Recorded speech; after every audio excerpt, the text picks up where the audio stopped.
Hey, how you doing? I'm good, mate. I am good. How's things with you? Um, it's okay. I'm Just currently trying to put a tent up, and it's not very good fun. oh, do Uh, I don't know what's happening. Just no, it's just a tent, and tents are shit. So there we go. you know what it is? Sun's sun's out though. I think you're too tense. Good point. Very good point. Yeah. You're such a plonker. Good. How are Anyway, you? You well? I'm good. I'm good. Listener, this episode's coming out 2 weeks after our last episode, but we're actually recording it 2 days after our previous recording. So, just to give you a little view behind the magic curtain, um, nothing's basically happened. I did park run this morning Oh, at well done. Salsey Forest, and it was very lovely. Are they doing parkrun at Salty Forest now? Yeah, it's magic. It's one of the best ones because it's just amongst the trees, full of nature. It's lovely. So yeah, it was So good. yeah, Salty Forest is lovely. I Yes. mean, for a Northamptonshire forest. Yeah, all right. Oh dear. Yes, it was good fun. It was good fun. Lovely. So we've got two guests on this episode, two for the price of one. Although we Oh, didn't pay one, so two for free. Two great guests, and hopefully you enjoy it. And before we start that, I'm just going to read out a message that we got yesterday from Amy, who is this says, nice or is it horrible? "Oh, it's lovely. You will love it. Just listen to episode 33 with School Night Vegan. Oh my God, Ah, so funny. it was fun. Yes, my favorite episode so far. Can't believe I've listened to 33 episodes when I only started following you a month ago." Oh God. Right, Amy, have a word with yourself, love. Jesus, That's what is one, wrong that's with not you? one a day. Yeah, 33 yeah, episodes in a month, more than one a day. Oh my God. yeah. Question your life choices. Chloe mentioned the podcast and I got hooked. So thank you, Chloe. Very grateful for that. There's no commission or anything, but thanks. No. And Amy says, anyway, was lovely to hear Wes saying that he had changed his views on things. As a trans woman, that's amazing to hear. So thanks very much, Amy. Love it. Yeah. Love it. Yeah, And always good I think, new I, listeners. I think it's safe to do this because I know it's done in the podcast world. We're recording an intro after the interview, after the podcast, which is Yeah. really weird. Mm. And we do mention that, and I think I'll go after that lovely comment. I'll go back to that, and I was not brought up. It's no one's fault. We were brought up in a world where No, that was never a it, thing, was it? all the isms that are out there were just half of the course, Yeah. and all that old school mentality. Yeah, I was there 20, 30 years ago, but now in the particularly in the past 4 or 5 years, I've just completely flipped. I don't think I could be more liberal right now. I just I tell you what, the best way to explain it, there's a guy on TikTok, I can't remember what his name is. He's basically a guy who, I think his name's Josh. So his name's Hayden Talks. I think he's a Midlands guy. I'm not sure. It might be Derbyshire, Nottinghamshire, Birmingham, maybe. He stands in the middle of a town centre with a board that says, "If you've ever struggled with your mental health or depression, give me a hug." Wow. And yeah, I'd be all over that now. Give me Yeah. that. I'd stand with the board in the middle of the town centre and hug anyone, accept anyone because we all bleed the same. Mm, We've been through shit. I don't care if you are listening to this and you say I haven't, you have, because everybody has. You can't deny that. And if we're all going through stuff, we all need a hug. We all need to look after each other. 100%. And I'll take this out if you want me to, but I remember very clearly we were at your house before you moved away years and years ago. I don't even know if we had the kids. I don't even know if we had the kids. That's how long ago it was. And I can't remember what we were talking about, but I said something and you looked at me and said, God, you're so liberal. Yeah, And I said, you say that like it's a bad thing. yeah, yeah, And it yeah, just made me laugh. yeah, absolutely. And actually, at the time, yeah, I probably did think that. I thought it was not bad, weird, Yeah, yeah, yeah.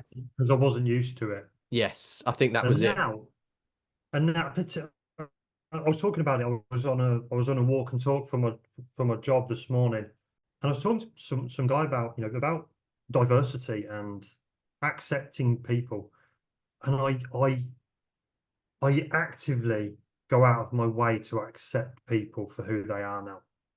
Yeah, Every single individual. I don't care where you come from, what your background is, what your beliefs are. As long as, and I say this so much, as long as you're being kind to yourself and kind to other people, everything's fine. that's it. So, It's Amy, thank you for that. I really appreciate that comment. yeah, It does mean it means a lot that someone's fed that back to me, to be honest, because my life's changed around. It's changed around in the last 6 years. It's definitely it's changed around amazing. in the last 12 months. Hmm. Insane. Yeah. I'm just not. I'm just not who I used to be at all on any level. But it has been a remarkable turnaround, and Yeah. it's been great to see.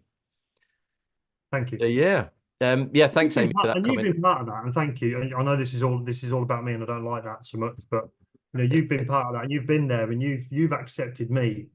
You've been my mate through all of my fucking dark places. It's like, Yeah. yeah, you've stuck there, and I really appreciate you for that. So thank you. Oh, well, it's turned into a bit of a love-in now, isn't it? It has, yeah. Um, Well, we can have a bromance. It's fine. yeah. Then that's all good. Bromance. Awesome. All right. So hope you enjoyed this episode. It is a really great chat. And if you want to get in touch, if you want to send us a message, then come and find us on Instagram or send us an email. Who would they send that to, Wes? Send it to anyone. It probably won't get to us. Or you can just send it to howiveganpodcast@gmail.com and that probably will get to us. So Yeah. I'll say yes, it'll get to Matthew, and then Matthew can do all the work and I just turn up. But the good thing is we get paid the same. Oh, God love you. Yeah. We get paid the same. Yes, It's very exactly. equal. Yeah. And by the same, I mean fuck all, obviously.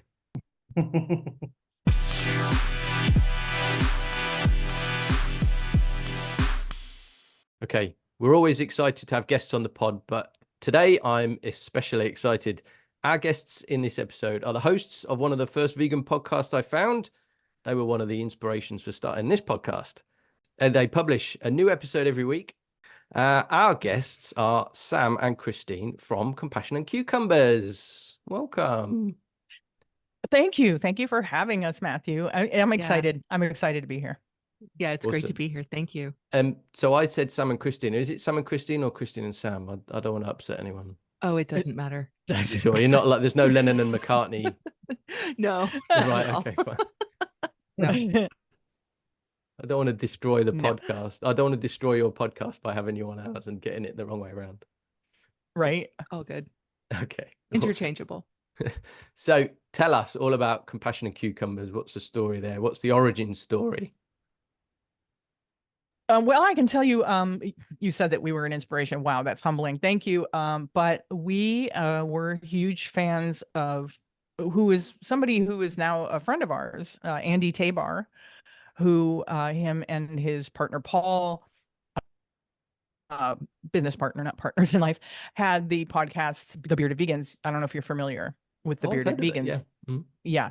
And we were huge fans of their podcasts, listened to them for a number of years and always thought, well, boy, wouldn't that be fun? And what a great way to inspire other people to join the vegan movement or to educate current vegans on, what's going on in the world of veganism and animal advocacy and all that. So I think we said that for what would you say, like 2 years, 2 or 3 years we talked about Yeah, it. We'd been listening for a couple years, and every now and again the conversation would come up, just really vaguely, like, what if we did that? We could do Yeah. that. Yeah. And Yeah. then we finally just bit the bullet and started. And I mean, I think anybody in the podcast field will tell you the first step to starting a podcast is starting a podcast. Yeah, Yeah, you just have to start. exactly. Well, interestingly though, the time at which we started the podcast was right around the time that the Bearded Vegans decided to stop podcasting. Ooh. Because Yeah. they couldn't keep up with the competition, or was No, I don't pass think the it was a baton on to you. competitive thing. It was just, I think it was just a matter of the incredible amount of work that was involved, like all of the research and all of the social media and the marketing and all of that. Yeah. You know, and for both of them, podcasting was not a full-time job. You know, they had other Right. things. They were Yeah. working, they were going to school, etc. So just the time commitment, I think, got to be too much. Yeah, they went six years, I believe. 6 So years, yeah. yeah, 6 years of putting out an episode every week. So yeah, I'm sure they can get wearing. And Andy actually travels for his job. He has a vegan themed t-shirt company, and he travels around from Veg Fest to Veg Fest to Veg Fest all over the country. And he would do, he would be podcasting from inside of his van. Mhm. And so I'm sure it just became just a lot of work on top of, like Sam said, their day-to-day jobs. So, but anyway, they inspired us, They did. and very and much so so. here we are. I don't know what you mean about the how hard work doing a podcast is, because I find it quite easy. I don't know about Matthew. Well, like us, the Bearded Vegans did not have an interview format podcast, so I think sometimes it's a little more work, because you have to come. What are we going to talk about? You know what I mean? Every Yeah. week, it's what are we going to talk about? Mm. So I think when you have an interview format, you at least have that third person that's Yeah. your subject. So Yeah. one thing is knocked off your list of things to This do. is it. What are we going to talk about? Yeah. Yeah. Because we don't. The thing is, we don't have an editing department or social media department. We might have joked about it, but it's all Matthew. All I do is turn up. Yeah, You know, that's exactly the same situation. Christine Yeah. does all of the social media, all of the editing. I just show up and talk Oh well, we Yeah, can be once a friends. week. We Love it. totally could. Yes. Right. Because I'm still working full time. Christine, she's got the Yes. time to do all Same. of the research. Yeah. Oh, really? See? That's amazing. You wish, Matthew. You wish. I wish I wasn't is he working lying? full-time. Oh, he's He lying. lying. Okay. I thought he was lying, because I think when we were in London last, he said he was working. So Yeah. Yeah. No, I've Yeah. worked full time. Yeah. So it's Yeah. it's basically Yeah. something I do on the train on the way to work. The editing and Yeah. stuff like that. It's I mean, I used to hit record. That was my job. I Yes. had to hit record, but he does that as well now. So I'm just like, yeah, I just come. And even then today, I didn't get here on time, so it's rubbish. but it's fine. Yes, it's one of the things that it was a decision early on, was we're going to have guests so that Mhm. we let the guest do the research. Basically, the guest is the research. The guest is the person bringing the new topics each week, and we try and have Yeah. a different guest, so that then a different guest in terms of what they do, so that then people listening Mhm. get different aspects of different Yeah, people's but I can lives. also imagine in an interview format, it opens up a whole new world of things you have to do. I mean, you need to research your subject and make sure that you know who you're talking to, and things like that. So it's work is work, but I enjoy this. So being that I'm retired, this is my part-time job. Yeah. I really like to talk to somebody about the pay, because it's not very good. I was just going to say, a part-time volunteering job.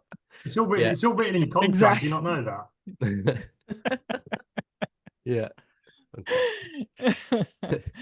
Okay. I Yeah. do like the But the perks are worth it. yeah, that's it. I do like the conversational style that you have, though. It is it just feels like listening in on a private conversation, really, that you're having. Well, Well, with that's each pretty other. much, yeah, it's pretty much what it is. Yeah, it really is. Christine kind of sets the agenda and the topic and sends me research, and I'll go do a little research on my own as well, and then we just sit and talk, which is something we do all the time anyway. So I think that's why it feels just really organic. Because we're not trying to do, be, or say anything that we're not. We're Yes. just who we are in vocal form. That's it. Yeah. Fantastic. And but you do a lot of other stuff as well, as in a lot of the vegan fairs. We do. Yeah. In the past couple of years, we've started heading off to Veg Fests. We are certainly not at the level that our friend Andy of Compassion Co.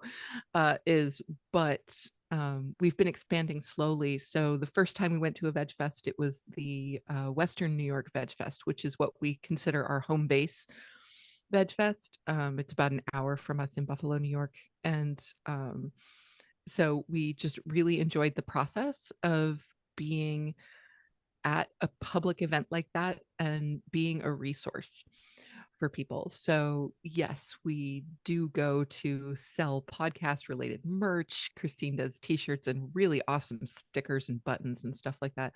And I have a small craft business that goes along with it. So I do all vegan friendly knits, hats, scarves, etc. So we sell all of that kind of stuff, but even better is just the conversations that we have with people. And also we will provide free vegan resources for folks. I'm also a mentor with Vegan Outreach. And so I have a lot of their literature. And so we make that available to people as well. So we make sure that it's not just kind of a retail operation, that it's always activist in nature. Fantastic. Awesome. Fantastic. Yeah. So let's see. A couple of years ago, we did one Veg Fest. Last year, we did 3. This year, what are we planning? Is it 5? Something like that. Yeah, something like that along those lines.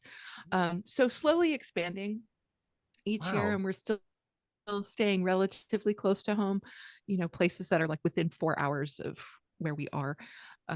But close to home. We did.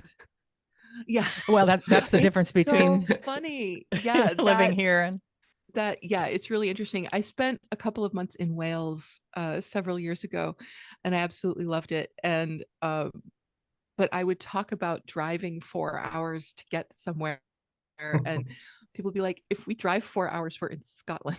Yeah.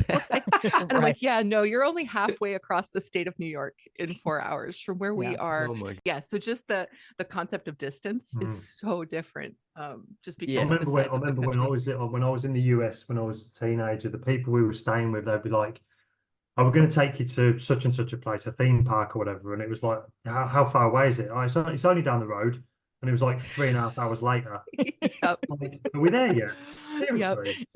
Oh gosh, we were in Ireland a few years ago, and we were in Donegal, and we drove to Belfast and then back again in the same day. And our host at our Airbnb thought we were insane. They're like, Yeah. wait a minute, you drove all the way to Belfast and you came back?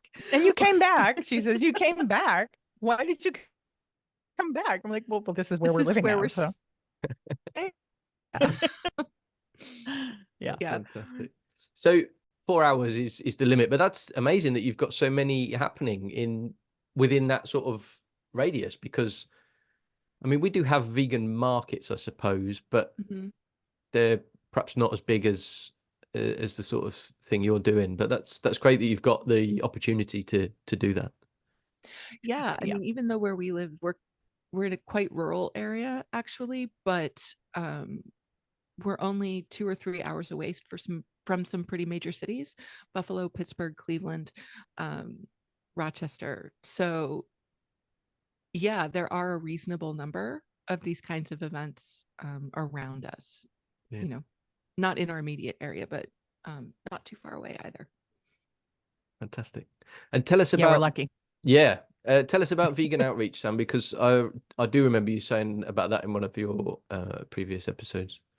Oh, sure. So Vegan Outreach is a fantastic organization, and they are present in many countries around the world, and they have a mentorship program. So if you are vegan and would be interested in assisting other vegans in their process of becoming vegan, you can register as a mentor. And so I've had 2 mentees up to this point, and it's been really wonderful. We've done a lot of the mentorship by, email and Zoom and that kind of a thing. But they do try to match you up with people in your geographic area, like relatively close to you, so that there can be face-to-face interaction if the mentee wants that. So it's been really interesting. Yeah, fantastic. Great to give something back as well. That's Yeah, I think that one-on-one support can be really important. Yeah, and then they provide us with pamphlets of varying topics, all related to veganism and animal advocacy, which we make available when we're at events. And they're always good conversation starter. Be so at least veg fests here in the States, because most of them are free. A lot of people attending the events aren't even vegan. And so a lot of times they'll have questions and they'll see the information that we have available and they'll say, "Can I take one of these?" Absolutely. And then start conversations.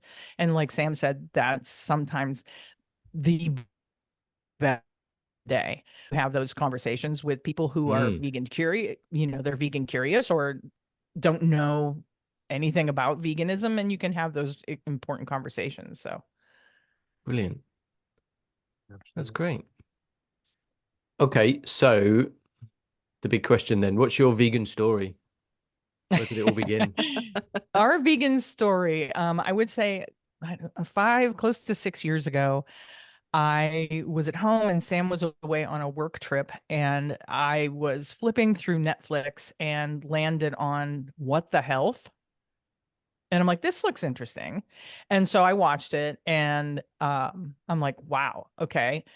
A lot of this stuff like I knew, but with cognitive dissonance and all that, you kind of put it all into the back of your mind. And I think just having it there on my TV in front of my face made me go, yeah, I think we need to go vegan. So when Sam came home, I'm like, I think we need to go vegan. You need to watch this documentary. And so we watched it.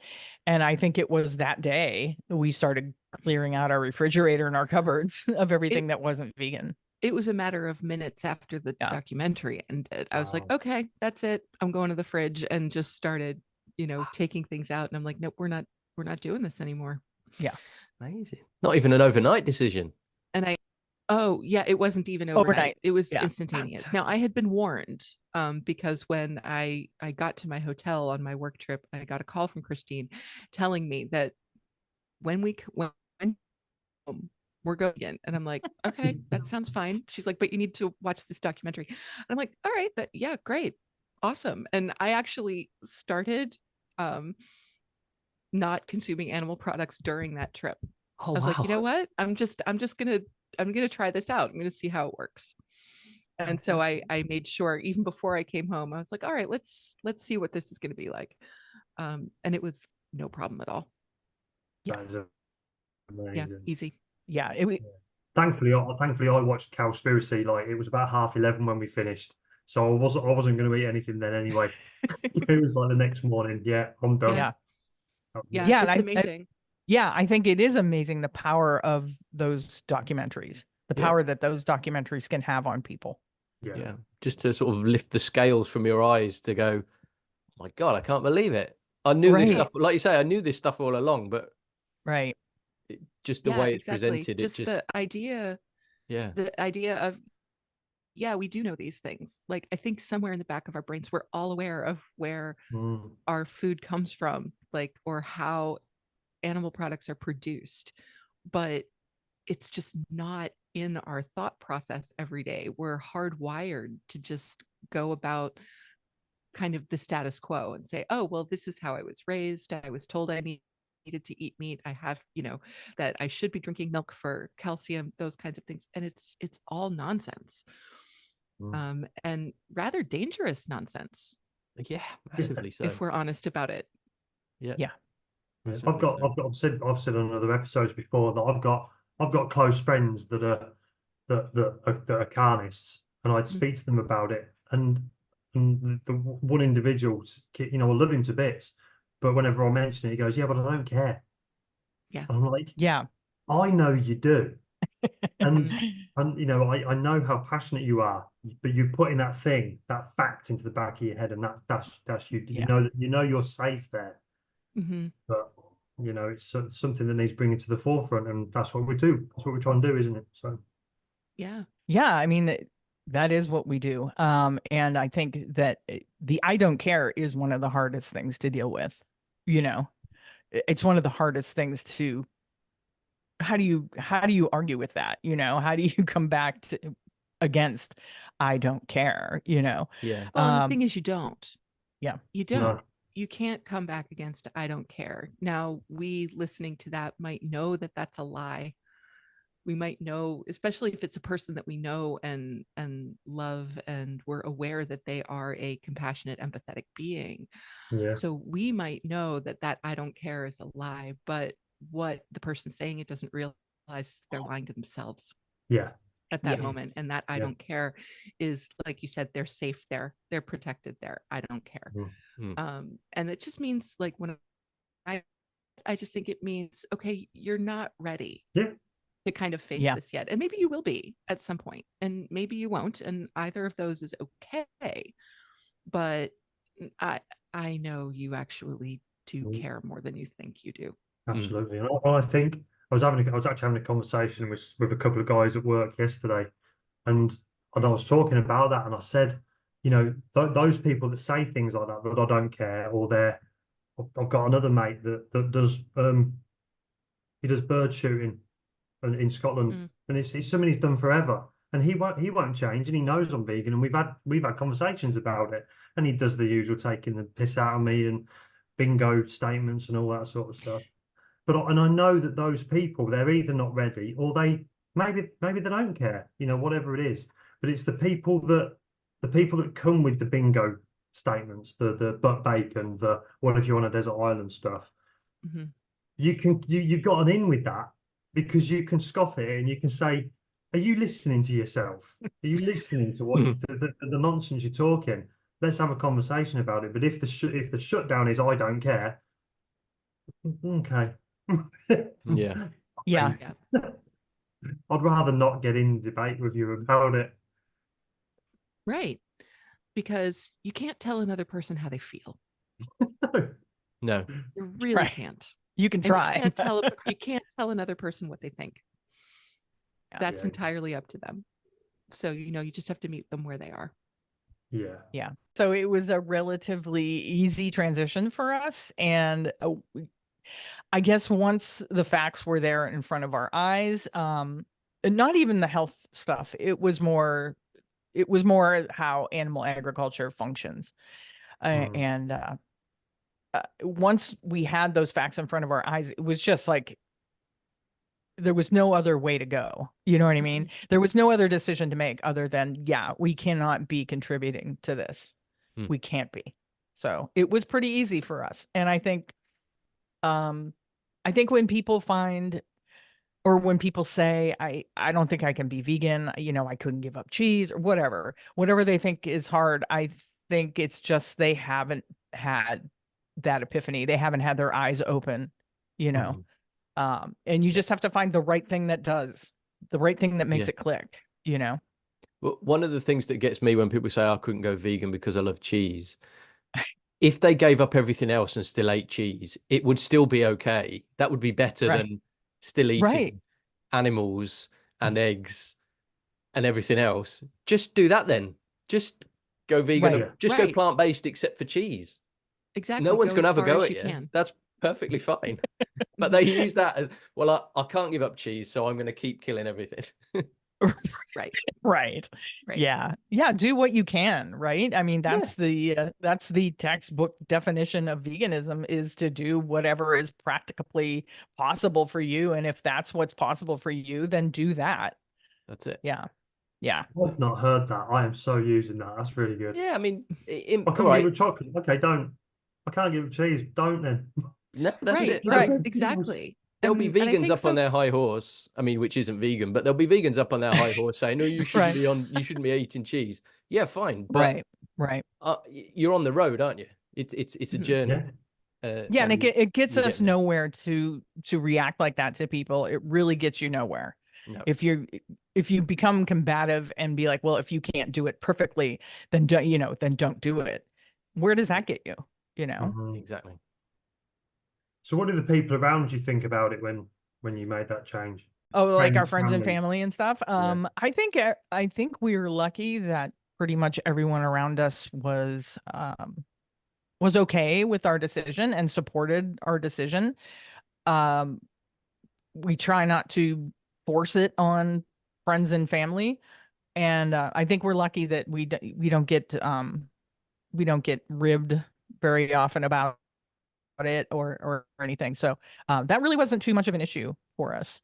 No, it wasn't remarkably. I mean, I don't know if maybe our families are used to both of us being a little bit outside the norm to begin Yeah. with. And so when we make kind of what they would perceive as being strange decisions, they're not surprised anymore. Um, so that might have been part of it. But also, I think because we didn't try to force it on anyone, it said, this is a choice that we are making for ourselves. And we introduced it by, instead of saying, oh, well, you need to adapt to what we are doing. Like if we were going to visit a family member, let's say, instead of saying, okay, well, if you're cooking, there can't be these things. Instead, we said, you know what? We'll cook. We're going to stop at the grocery store on the way to your house. We're going to pick up all of the ingredients and we're going to make dinner for you. And that worked really, really well, to just say, okay, well, here, yeah, you're not going to be eating meat, eggs, and dairy tonight, but look at this fabulous meal that we can make you. And so that tended to smooth the way, I think, as well. Yeah, and that's a Yeah. great bit of activism as well, isn't it? Yeah. To show Yeah. people what a great meal they can have without any death in it. So yeah, that's Right. And that's so a great now, thing. Absolutely. if family come to visit us, they know that we're happy to do the cooking, but they're not going to have meat or eggs or dairy while they're in our house. It's just not going to happen. So, if they're coming up and staying for a weekend, they're vegan for the weekend. And they know that, and if we're going to visit folks, and there are instances certainly where our families are still serving animal products at a meal. For example, a Thanksgiving dinner. We don't refuse to be there. Instead, we make sure that we bring something that we can eat. So obviously, we're not going to eat the turkey.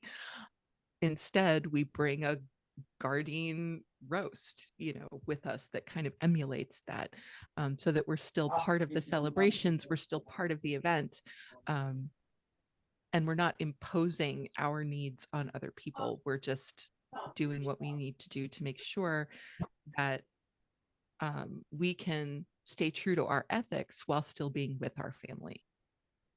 Yeah, it's important that you still keep the connection, because like you say, refusing to go, I mean, that doesn't solve anything, does it? And that just makes vegans seem like weirdos. I haven't got Well- friends come around and we don't go to friends' houses, so it's all good. Just a big one of them. Don't care. But the good part of that is that non-vegans at that Thanksgiving dinner had some of the Gardein roast and were very surprised at how good it was. Right. There you So go. you can open minds that way, Yeah. Although we do have friends that will not eat with their families if they're serving any Oh, kind I've of seen animal that. product. Yeah. I do know people that are like that and won't, and I respect their decision 100% if that's what they want to do. I totally respect that, Mhm. I can definitely see why they would make that decision. But yeah, and I think a lot of it has to but do with we've chosen not to go that route. Yeah, and a lot of it has to do with how your family reacts to your veganism. So our families have been supportive. I know my family, once they learned I could, that I could make a lasagna that they loved, my family's Italian. Once I Oh, could make wow.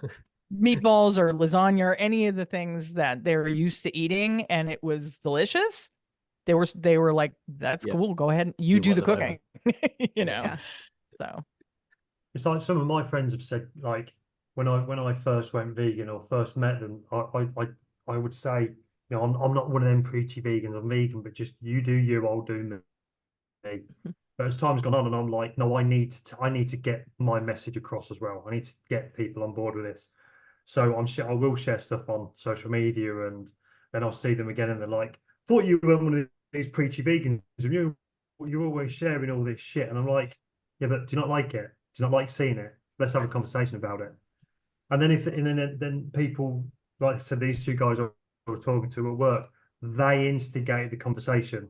I'm never going to start a conversation because I can't really be bothered with it if I'm going to, because it just creates more animosity. Right. But if someone says to me, "Oh, you're vegan, why is that?" Well, yeah, let's have a conversation. And then, I mean, we talked for about an hour and a half yesterday, but they just kept feeding me stuff, bingo statements and interesting questions. I was like, I could do this all day. I should be doing my job, but let's do this instead. Yeah, it is interesting that even though the kind of trope and the joke is that how do you know someone's vegan because they'll tell you, that 9 times out of 10 it's the non-vegan that brings your veganism up Oh, yeah. in a conversation. So Yeah. of course we're going to talk about our veganism. You just asked me, or why aren't you eating meat? Well, there you go. Yeah, that's Imagine it. if vegan, somebody else tells them. Yeah. I used to work with someone and, you'd go for a meeting and they'd say, oh, do you want tea or coffee? Oh, he's vegan. Right. Hold on. What does that have to do with anything? Yeah. It's so true. People will announce your veganism for you. Yeah. Coffee with milk, please. We only have plant milk. Is that okay? Stop! It's not okay. And if something like this has happened to you, you need to call me, Seymour Loudermilk, right now. If you've had your feelings hurt by a vegan, you could be entitled to compensation. Oat milk, soy milk, almond milk? No thanks. I'll have louder milk. And I'll see you in court. Get more with Seymour. Call 866-HATE-VEGANS. HateVegans.com. There's nothing better than a hunk of prime Labrador steak, wonderfully marbled. And that is almost entirely dependent on how it's produced. Elwood's Organic Dog Meat has complete control of this entire journey. So I'm here at Elwood's farm to find out a little more about it. Welcome to Elwood Farms. Thank you very much, Elwood. I hear you do a bit of barbecuing. I do a little bit of barbecuing every now and then, yes. From a chef's point of view, consistency is key for everything. It doesn't matter if it's a Rottweiler ribeye, a Pyrenees mince, or a lab sirloin. You can always tell when the dog comes from a place where it was well reared. And every step has to be right, doesn't it? Oh, you should see these guys. So, from an Elwood's point of view, there's complete traceability. Absolutely, unrivaled traceability, so it's fine. Every single piece of dog meat. Yeah, from pub to farmer's market. Everything the dog's been fed. Everything about it. For each dog. Yeah, only Marks and Spencer's and Whole Foods do this. Where else can people order from? From elwooddogmeat.com. That's ELWOOD dogmeat.com. For top quality meat from dogs for people. Meat that's local, sustainable, and humanely harvested. There's only Elwood's Organic Dog Meat. They seem pretty friendly, don't they? They're more responsive to me than my kids, to be honest.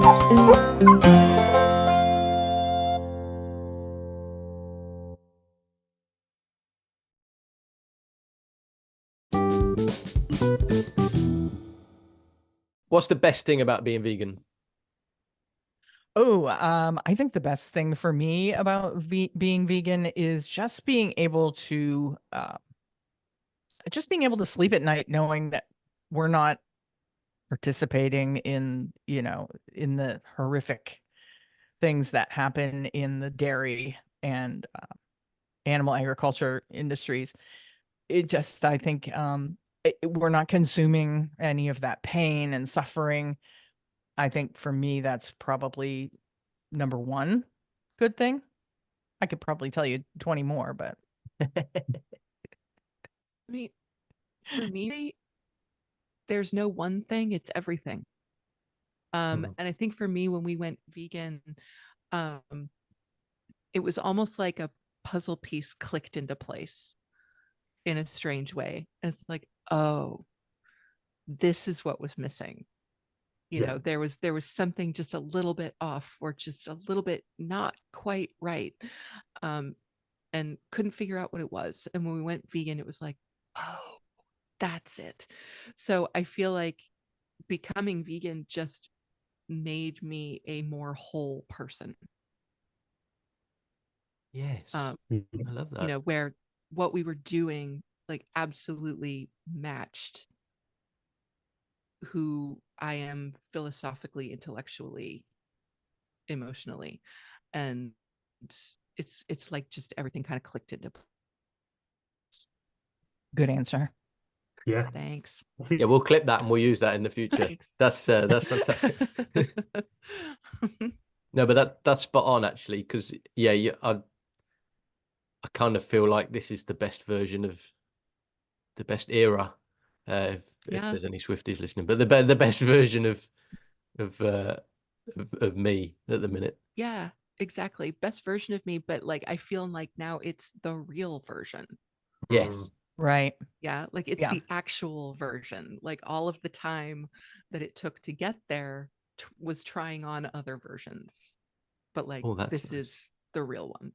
Yeah. Yeah, I have to agree with that. Like we consider ourselves very, compassionate people. We accept people for who they are, and hope that people accept us for who they are. And yeah, definitely a missing piece of that compassionate puzzle. It's like, how can you go through your life considering yourself a member of a compassionate world when your decisions are causing so much suffering? Right. And like I think so many people kind of exist in that place of they consider themselves to be animal lovers, they consider themselves to be environmentally conscious, they would even label themselves as environmentalists. They're interested in being as healthy as they possibly can, but this piece, which kind of brings all of those things together in an exceptionally simple way, is missing. Yeah. Yeah. And talking of compassion, this is off on a bit of a tangent. What's the inspiration for the name of the pod? Compassion and Cucumbers. Where did that come from? Well, compassion is kind of self-explanatory. Yes, In cucumbers, just because Sam especially loves cucumbers. We do not go a day without having cucumbers in our refrigerator or and consuming them in some way. I absolutely love them. They're my favorite snack. They are essential to salads. I put them on sandwiches. Like cucumbers are just the be all and end all. And they're far more useful than people think. Yeah, they actually pack quite a nutritious punch. They're not just fiber and water. There's a lot of really good micronutrients going on in cucumbers. So I absolutely love them. And I also love alliteration. I was going to say, was So it just an that alliteration? CNC. Yeah, okay. I love alliteration. Yeah. So once we had settled on compassion, I was like, ooh, cucumbers. And it just seemed to make sense. It just stuck. Yeah. She said compassion. How about compassion and cucumbers? I'm like, well, that's silly, but I like it. Well, and silly is appropriate. I've shed a slight, like, not emotional tear, a laughing tear, because it went from the profoundness of what is the best thing about being vegan to cucumbers are a staple of a salad. Yes. Well, I mean, and that's the thing. It is silly, but that's perfectly appropriate for us because we are very silly people. We don't take the world or ourselves too seriously. We laugh a lot. And I actually think that that's kind of the strength of our partnership, both in terms of the podcast and in our personal lives, is that we really keep each other entertained. I don't think enough can be said for that. Like, so anybody out there who's like still looking for their partner in life, find somebody who makes you laugh. Yeah. And I can tell you when I edit right there. when I edit our show, I edit out a lot of laughing because it just like for some reason I will laugh like the inappropriate laugh, because I will also laugh sometimes after saying something that's uncomfortable or makes me feel sad or something, Yeah. and I have to edit those out because like that doesn't sound good. No, It's that would like- make you sound like a psychopath. Yeah. right. Right. You're talking about animals dying and or something, and then you chuckle. Okay, no, and that's Yeah. just because it's just a response. It's a nervous Yeah. response for me, even when it's just us talking. It's Yeah. and you don't even realize you're doing it until you're listening back, and it's like, oh. But yeah, we do laugh a lot, and a lot of times it's appropriate. So Yeah. Yeah. That's fair. Okay. One more pod question. Who is James? oh, James is. Question. Yeah, that's a great question because I'm sure a lot of people do wonder who James is. James is a listener of ours who we just happened to meet out of. It was the weirdest thing. We went to the Animal and Advocacy Summit in The Washington. AVA Animal Yeah. and Vegan Advocacy Summit in Washington, D.C. a couple Yes. years ago. And we were in a session, like a breakout group session. And James was just happened to be sitting next to us, and apparently from our voices realized who we were. And he said to us, I listen to your show all the time. I'm like, you're kidding me. He was like the first The first listener fan, we quote, ever, air we quotes, ever met. fan Yeah. that Wow. but that we ever met in the real world. And it was so funny. And so then we put a call out for people to help us come up with an end tagline for our show. And James sent us a litany of really great ones.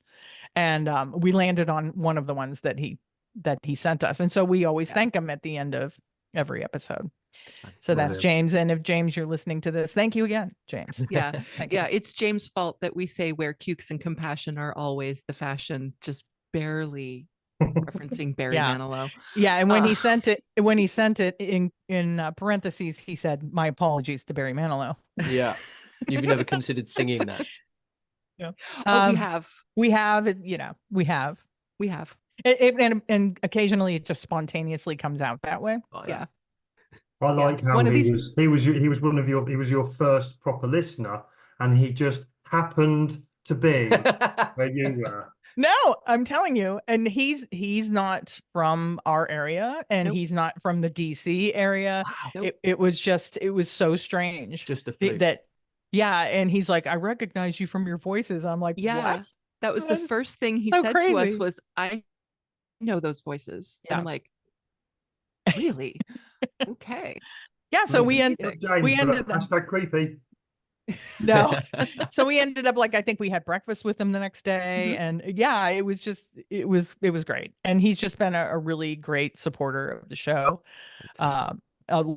Along with, we have our listeners are great. I mean, and I'm sure you guys can say the same thing, that one of the greatest things about podcasting is getting feedback from people that listen to your show. Oh, yeah.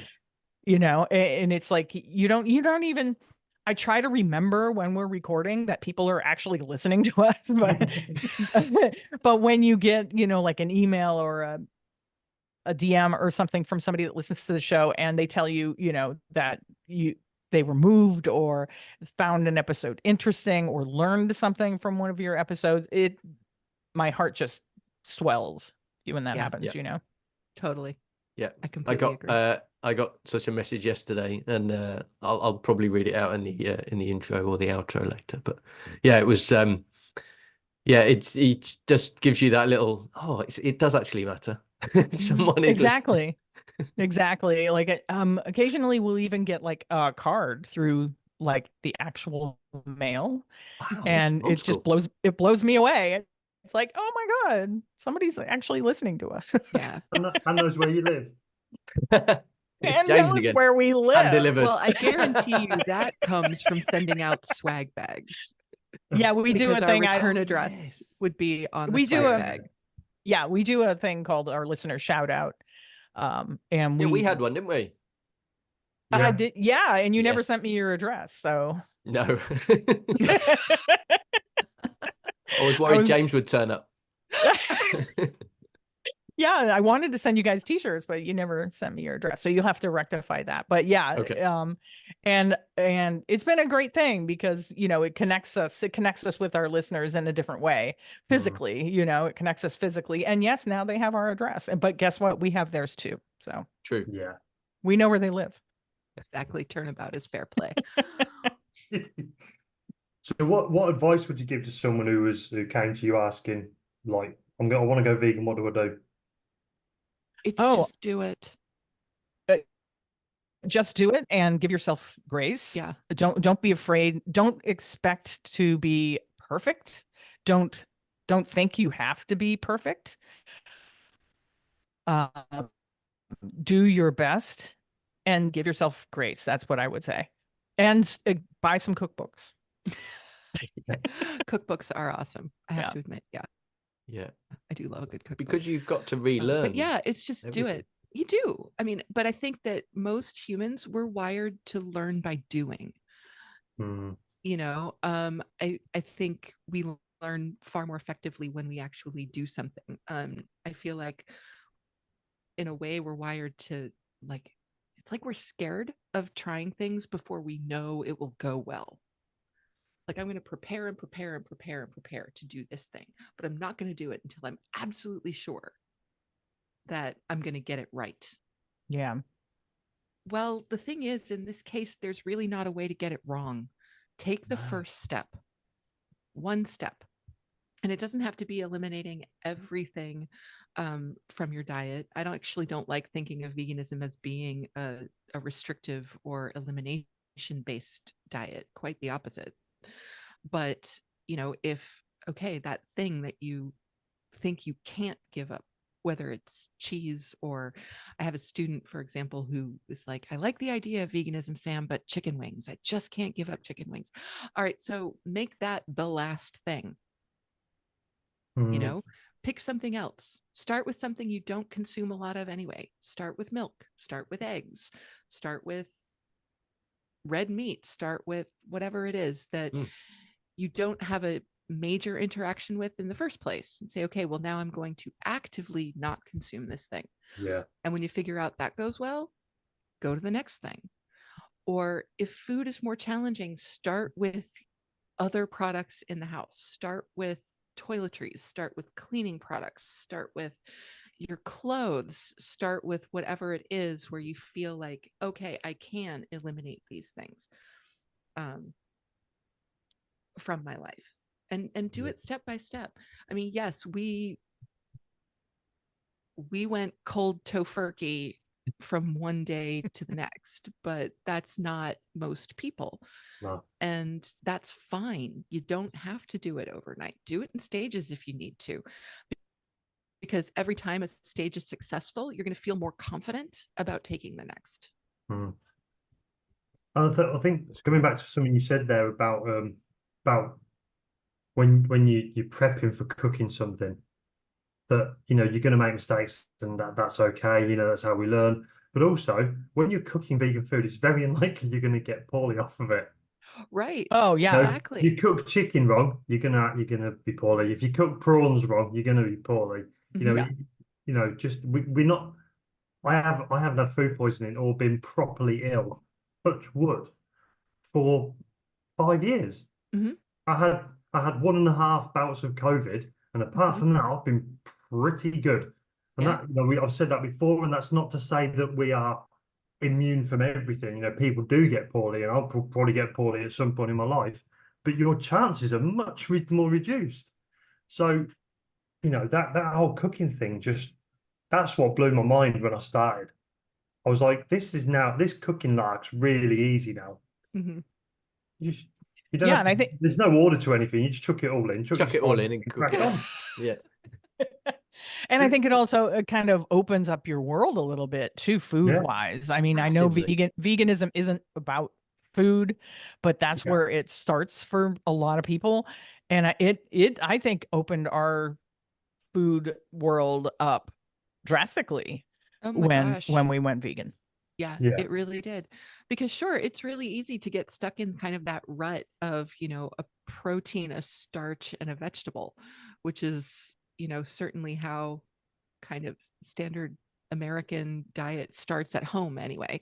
Mm. And so it's really easy to get stuck in that. And we did get stuck in that, which is hysterical because we both really love to cook and we both love just food in general. We love exploring different cultural cuisines. We like we'll try anything kind of a thing. So that we were getting stuck in kind of a rut food wise is really astonishing to me now because we're not there anymore. Yeah. You know, we're doing all kinds of different things throughout the week. It's not the same thing night after night. No, and I like your on your pod when you have the listener recipes where people suggest things, and then you've tried something completely new. That's Yeah. I love that. That's a Yeah. great way of finding new things. Yeah. I mean, the whole cookbook thing, the whole recipe thing started on the show. I think we did an episode about New Year's resolutions, Mhm. and I made a resolution to cook something out of the many, many cookbooks that we have. I don't know if we can. Okay. Wow. Oh God. Wow. Jesus, I've got 4. Come on. And so I'm like, hey, this could be a thing. This could be a thing. So I started the vegan cookbook challenge, so that I would cook out of all of those wonderful, beautiful vegan cookbooks that we have. And it worked, it was really it was kind of self-indulgent, really, because it was really more for us than it was for anything else. But it was something to hold me accountable to saying that, like, because it's easy to say, yeah, I'm going to cook out of those cookbooks, once a week, but it held us accountable to that. So that's how that started. Love I it. just want to say, I just realised that we're an audio podcast, and I just Yeah. shouted that I've got 4. You've got what, 4 or 5 Yeah. shelves. Yes, Yeah. for those of full of you books, that so you must have what, 200, 300 books. I don't know. No, not I that don't know. many. Not that many. A lot. More than 4. Yeah. Definitely more than 4. I'd go maybe 40. Maybe 40. 40. Yeah. Yeah, Yeah. maybe Incredible. 40, even 50 is possible. Yeah. Yeah, but And so sorry, go ahead. no, go ahead. You're fine. Oh, I was going to say, we've also been fortunate enough with the show that some cookbook authors have actually sent us cookbooks of theirs to Brilliant. try. Yeah. So we're lucky in that way. But most of them were Christmas gifts. Yeah. Yeah. It tends to be, we believe in useful Christmas gifts for the most part. Yes. And so, yes. So Is it to each other, like Sam bought Christine Yeah. 15 Christmas recipe books and vice versa? Yeah. Yeah. that Okay. sounds about right, actually. Maybe not 15 in one go, but 2 or 3 for sure. Yeah, definitely every Christmas there's a couple of cookbooks under Yeah. our Christmas tree. So Fantastic. Okay, good. All right. Who is your vegan inspiration? oh Gosh, so many. Apart from us. Oh, well, you are definitely on the list. There's no question about that. I don't know. I always head straight for Earthling Ed Winters. I just think the work that he does is absolutely phenomenal.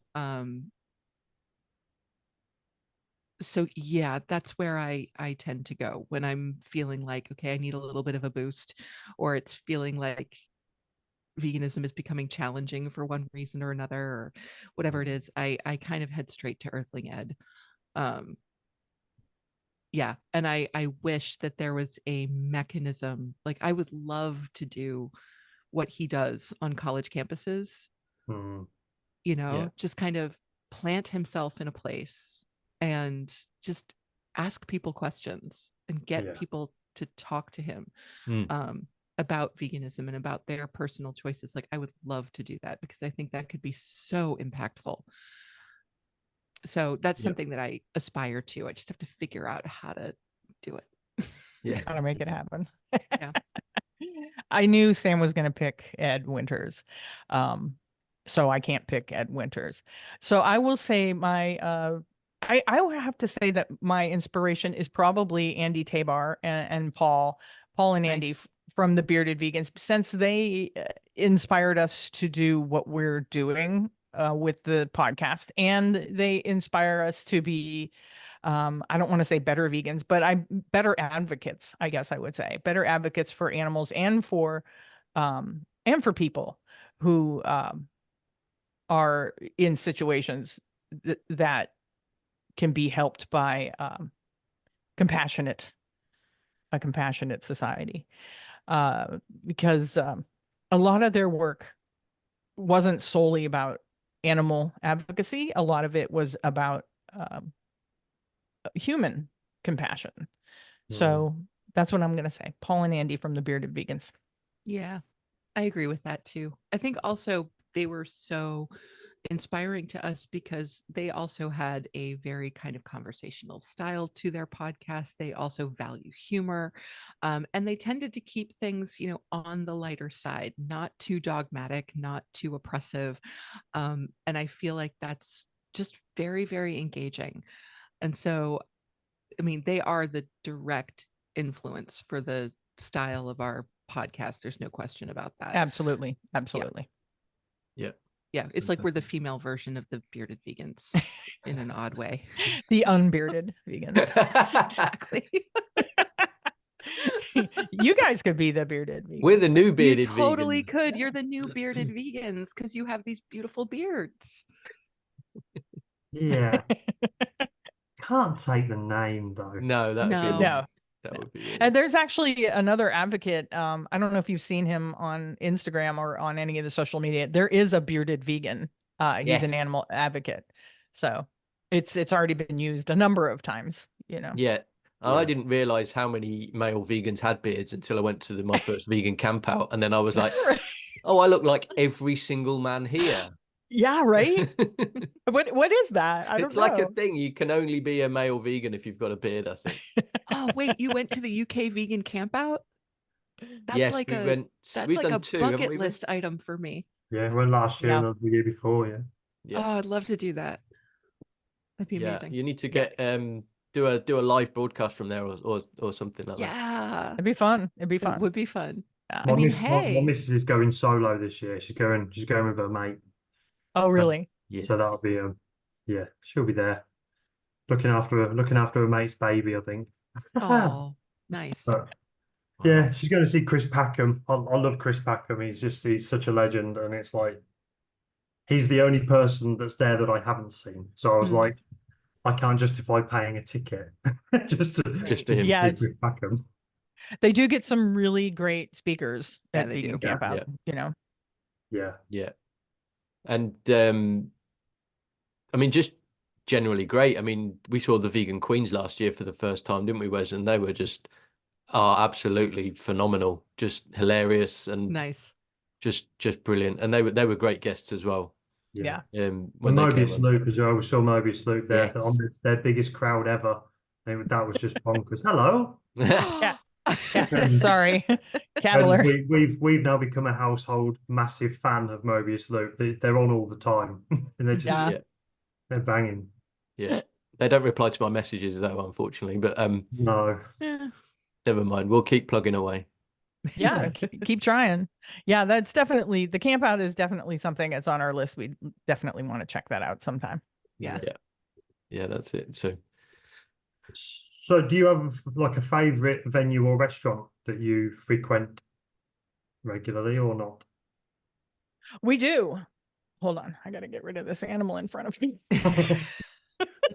in a compassionate, loving way. Yeah. Yeah. Not. Oh, Look at that! What is that cat's name? That is a beautiful cat. Oh. That's Chirpus. His name is Chirpy. Yeah. Oh. Okay. Where did his tail go? Was he a deliberately? Yeah, he's a Manx. He never had a tail. Fine. Okay. Oh, A hoarding situation.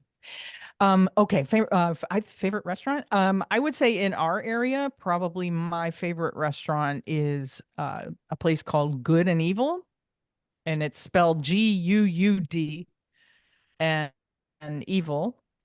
And it's EVUL. Yeah. Oh. Yes. And it was started by friends. Sean Clint passed away not too long ago. It was the end of last year. So R.I.P. Clarence. But it was started by two friends who were on a mission to improve their health. And they're classically trained chefs and make some of the most brilliant vegan food. They make all of their own proteins. They use pea protein and mushrooms and tofu, and they make these incredible sauces. It's just it's a fantastic restaurant. And if any of your listeners are ever in the Buffalo area, make sure they check it out. Love it. Yeah, I agree. Good and Evil is probably my favorite. That's relatively local to us. Absolutely incredible. We do have another one, Strong Hearts Buffalo, which also has a Syracuse store as well. They're really quite wonderful. We love them. The third in Buffalo that I would shout out is Sunshine Vegan Eats. They do a very kind of like soul food focused veganism, and in all three cases there's a lot of vegan comfort food going on. Oh, absolutely. Yeah, like, Probably you know, right. That's the best kind. yeah, vegan comfort food. Like if you're looking for diner style food, these are the places you go to. Yeah. They're really quite phenomenal. I'm trying to figure out though what like my favorite dining experience anywhere we've been has been. Like, is there a meal for you that stands out as being just above and beyond? I would say, I want to say Planta. I don't know if you gentlemen have heard of Planta. They have locations in New York City, in Toronto. I think they may have one in Atlanta now. But I think the reason why it sticks out for me is it was the first fully vegan restaurant that we ever ate at. And it was just amazing to have a full menu of food, or I didn't have to ask a waiter, or you know what I mean. Everything's vegan. I can order anything on this menu, anything. The sky's the limit, you know. And their food is really great. So It is. Yeah. That's the beauty about vegan camp out, is that it's a place you don't need to worry about what you're ordering. yeah. That's the beauty. That's the biggest Love beauty that. of it. Love that so much. Yeah. I Just agree. going into a venue where you feel comfortable is just heaven. It really is.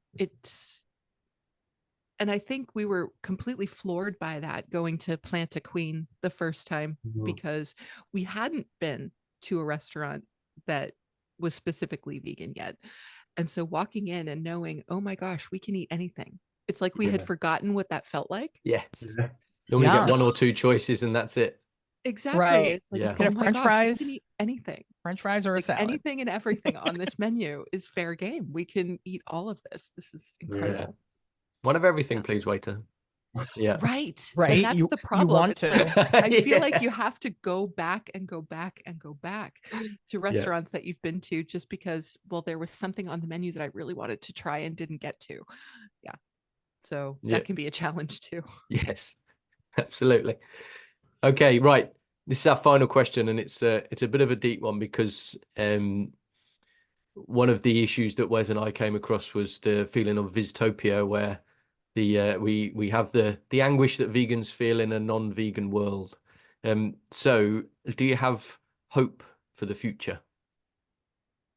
I do have hope for the future. I think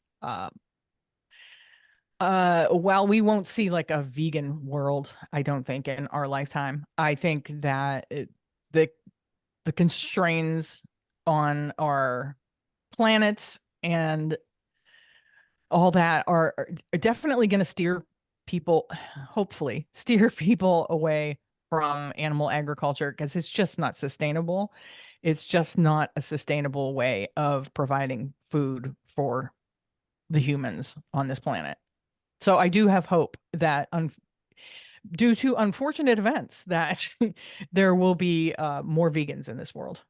You feel that something will change because people will have to, not because they want to. That's my belief. Right. Yeah. I have hope as well, but I think for different reasons. I work with young adults, day in and day out. I'm a college professor, and so I'm with 18 to 23-year-olds every day. And I have to say, even though they're maybe not always making the best choices for themselves, for the animals, for the planet, they're far more inquisitive about those things. They're far more curious. They're far more aware of all of those issues, I think, than those of our generation were at the same age. Like, all of those concerns were just starting to pop up. Yeah. You know, just the very beginnings of the environmental movement in particular. So I do think that just because of that increased awareness and perhaps more open-minded curiosity, but also, I mean, I don't disagree with Christine. I do think something is going to roll around that forces us into making better choices on a global scale. I don't know what it'll be, when it'll happen, if it will be in our lifetimes, but it's coming. And so I think between that, so my faith in future generations, and agreeing that my wife is probably right, that there will be something catastrophic that will change people's outlooks. Yeah, I do have hope. I think you're right about the kids, because, like, particularly with mine, I can only speak for mine and my family, but my kids are very aware of societal things that I just, I was brought up in an old school environment, at that same age. They're very, very aware of LGBTQ plus stuff. They're very, very aware of neurodiversity, which I still can't say fluently enough because it's a very complex word. But that they're aware of all those things, and Black and Asian rights and all those things that we were always, I don't know, as I was growing up, it was just a thing. They were just there, even like neurodiversity was, it was just the naughty kid in the class. That's what it was. But now my youngest, who's 10, she is fully aware of what autism and ADHD is. She's aware of where she sits on that spectrum. She's aware of where her mate sits on it. And I'm like, they have so much awareness about their own society that I never had. Whether that was just me or the kids around me, I don't know. But I agree with you. I think the kids are the future, man. Always. That says a lot about your parenting skills too, though, Wes. I mean, you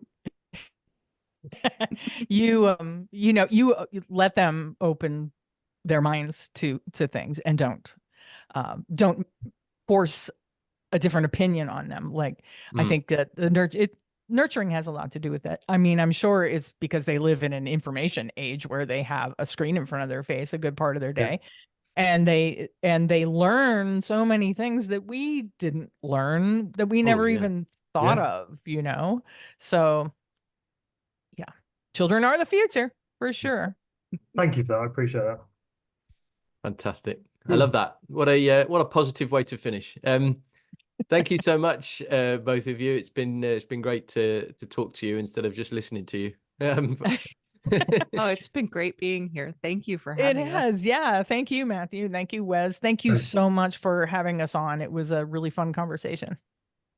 Awesome. Thanks so much. And we'll let us know when you're coming over for Vegan Camp Out, and you bet. We'll Next do time a we're James across on the you. pond, we'll let you know. Yeah. Do a James on you.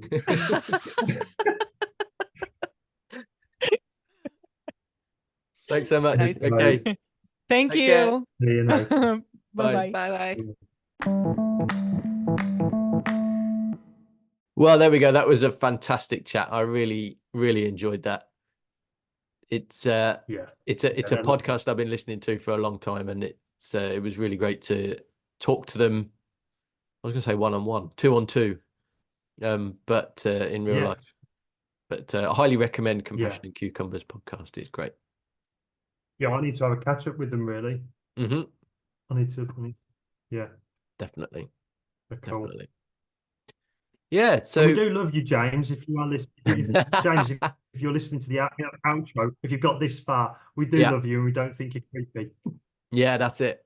And I think our James is probably Martin, Superfan Martin, or Dave from Cardiff. Dave from Cardiff. Talking of which, Oh, it'd be great. It would be really great to get Dave on, wouldn't it? it would be great to get Dave on. And believe it or not, listener, he's actually finally agreed to come and join us on our very next episode. Happy days. Looking forward to that. Fantastic. Can't wait for that. Good. Okay. Yeah, thanks for listening, and give us a shout if you want to join us, or if you like listening to the pod or whatever. Yeah, just come and say hello. Yeah. Subscribe, rate, review, share it with your mates. Share it with a mate that wants to become vegan, or even better, doesn't want to become vegan and you want to piss them off. Do that. Yeah. Yeah. Anyone who you think might be interested in vegans talking to vegans about being vegan. Yes. Or anyone who's interested in two middle-aged, bald, bearded men talking to other people about veganism. Oh, God. No wonder we don't get any listeners. I know. Yeah. No. Why are we not massive? Oh, yeah, because we're shit. That bit's coming out. Yeah, we're not shit. We're not shit. We're great. Let's be positive about Yeah, things. come on. Positive mental attitude. Do all the usuals, and we'll see you next time. Yeah. Thanks, everyone. Bye. Bye.